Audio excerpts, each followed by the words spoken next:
I tell you what, I wish, I could get everybody to believe, be like, whoa, hey, I called out to him, said, here I am, just take me as I am, and he did, and now I know him, and I'm like, what's up, Jesus? He's like, what's up, but I can't, and a lot of you will never change.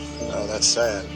Not all will be saved, the Bible says, and, I just, it's a shame, it really is.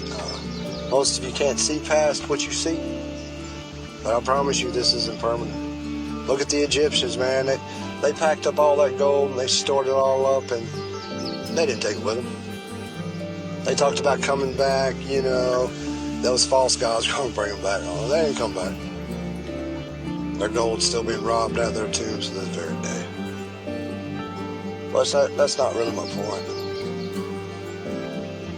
My point is that if he taps on that heart of yours, open the door.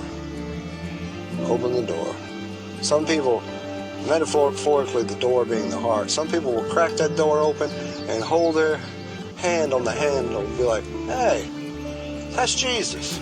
Sweet, what's up? And they'll look back this way and be like, well, hey, can you come back later? I got a thing to do, and come back later, all right? And they'll shut the door. And some of them will fling the door wide open and be, hey, wow, there you are. And you're not what I expected. You're not what religion taught me. You don't even look like what religion, what the pictures. They never paint him smiling. The one time he took me to a small place in heaven, and you can believe me or not, I really don't care.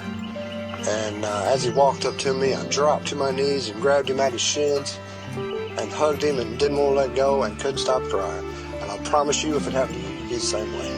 But anyway, so I'm on my knees there, and he says, rise to your feet. So I did. And he was, 2.5, whatever feet from my face. And he smiled. And that was awesome. That's all I remember. There's a few other details to it, but I was just getting to the point of meeting him. And I've already told you that I've seen hell.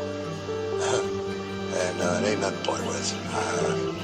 The Bible speaks to that rich man. He was like, send Abraham to go tell my brothers, I got brothers, tell them not to come here. He's like, no, they got the prophets, let them listen to that.